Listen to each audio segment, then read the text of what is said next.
কণ্টকের কাজ বৃক্ষকে রক্ষা করাই হয় রাজমাতা।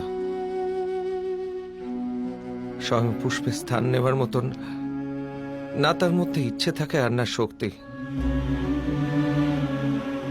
আমি ওই রাষ্ট্রবৃক্ষের এমনই এক কণ্টক।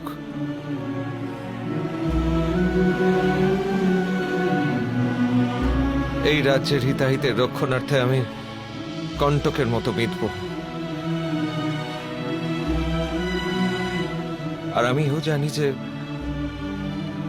ঈশ্বরের চরণে পুষ্পই অর্পণ করা হয়, কণ্টক তো সবচেয়ে আগে বেছে ফেলে দেওয়া হয়। কিন্তু আমার তাতে দুঃখ নেই।